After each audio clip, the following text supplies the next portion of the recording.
ایاز خان نقشبندی کے official channel Naqshbandi speeches کو subscribe کریں۔ اللہ رب العالمین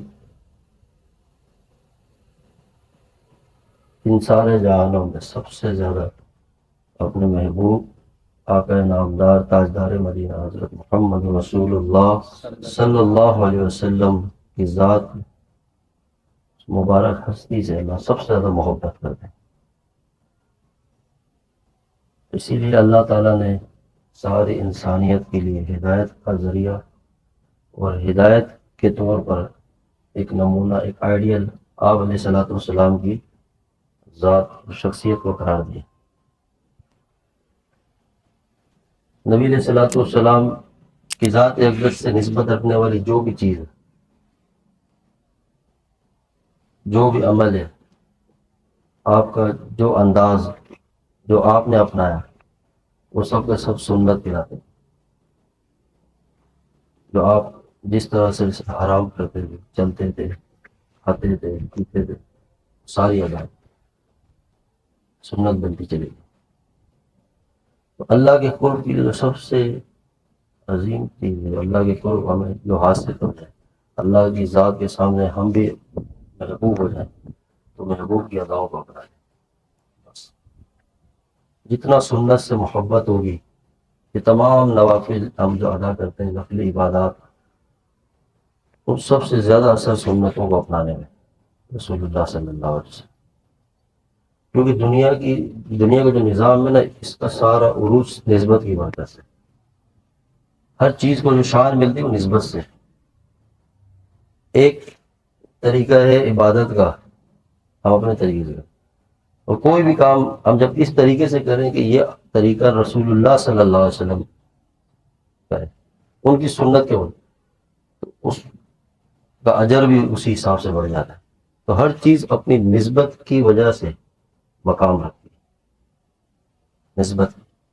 اب جیسے تہجد ہے، ہم اتنی رکعت پڑھیں جتنی سنت ہے، اس انداز سے وہ ہر چیز کو ہم اسٹڈی کریں، سیرت کی کتابوں کو پڑھیں، آپ صلی اللہ علیہ وسلم دعا کیسے مانگتے تھے، دعا میں ہاتھ، عمل تو ہم سارے کرتے ہیں، لیکن جب ہر طریقے کو سنت کے مطابق لے کر آئیں گے، کام سارے کرتے ہیں، پانی پینا، کھانا کھانا، جو انسان کی بشری تقاضے ہیں، وہ جو ساری عبادات ہیں، کرنے والے سارے اعمال کیے جا رہے ہیں، لیکن اگر ان کو سنت کے سانچوں میں ڈال دیں اور سنت کے مطابق کریں تو ہر عمل ہمارے لیے نور بن جائے گا، اللہ کے تقرب کا ذریعہ بن جائے گا، اللہ کی رضا کا ذریعہ بن جائے گا، پھر اس کے اثرات ہماری زندگیوں میں شروع ہو جائیں گے،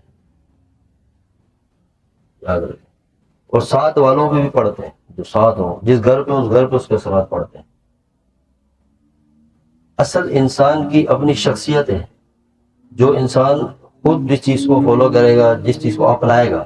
ایک دعوت وہ ہے جو آپ اپنی زبان سے دیتے ہیں کسی کو، ایک دعوت وہ ہے جو آپ اپنے کردار اور عمل سے دیتے ہیں، ایک انسان وہ جو عام انسان ہے، ایک مسلمان کافر، سارے انسان ہیں دنیا میں، سب انسان ہیں، کافر ہو مسلمان ہو، ہے سب انسان۔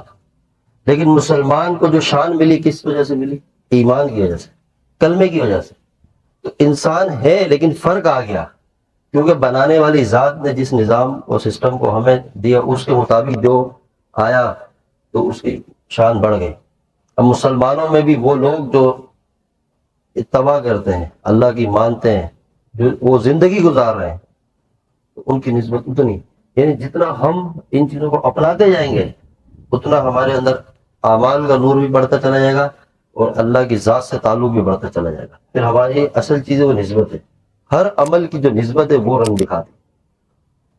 اسی لیے جو زندگی میں سب سے خوبصورت جو اللہ نے ہمیں گلدستہ عطا کیا ہے وہ سنتوں کا، سنتوں کا۔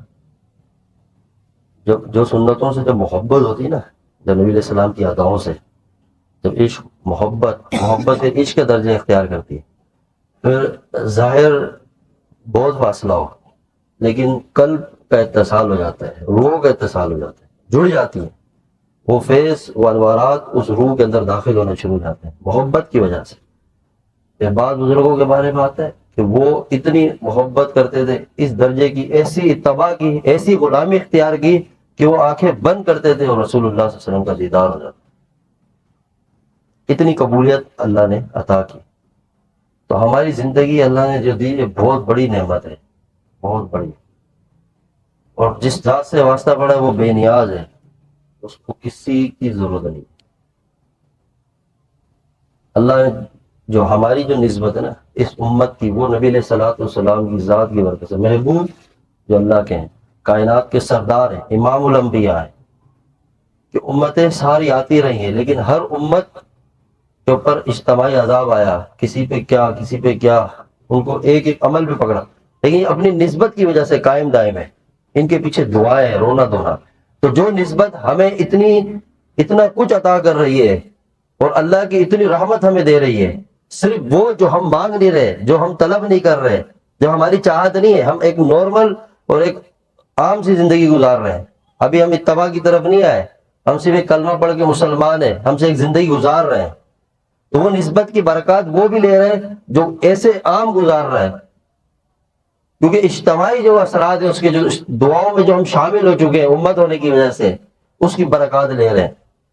کہ آپ پڑھیں تو ہم پڑھتے ہی نہیں ہیں. کہ اللہ نے وہ قومیں بھی دی جنہوں نے تھوڑی تھوڑی نافرمانی کی، اللہ کے ساتھ بغاوت کی اور تکبر میں مبتلا ہوئے، نافرمانی میں، گناہوں میں مبتلا ہوئے، اللہ نے سب کو عذاب میں پکڑ لیا. اور اس امت میں سارے وہی گناہ، وہی سارے خرافات، وہ سب کے سب خرابیاں پائی جاتی ہیں. لیکن یہ امت اجتماعی طور پہ بچی ہوئی ہے اس وجہ سے کہ یہ امت رسول اللہ صلی اللہ علیہ وسلم کی امت اس نسبت کی ہے. تو سوچے کہ جو نسبت ہمارے بن مانگے، ہماری بدعمالیوں کے بعد بھی ہم پر اللہ کی رحمت متوجہ ہے، خاص انعام ہے، ایک الگ سا سیپریٹ معاملہ اللہ نے ہمارے ساتھ رکھا ہوا ہے کہ اللہ اپنے محبوب کی برکت سے. تو اگر ہم محبوب آقا نامدار تاجدار مدینہ حضرت محمد رسول اللہ صلی اللہ علیہ وسلم کی جب غلامی اختیار کریں گے، جب ان کی اتباع پہ آئیں گے اور ان کی زندگی جیسی زندگی گزاریں گے، تو پھر سوچیں کہ اللہ کی کتنی رحمتیں ہم پہ نازل ہوں.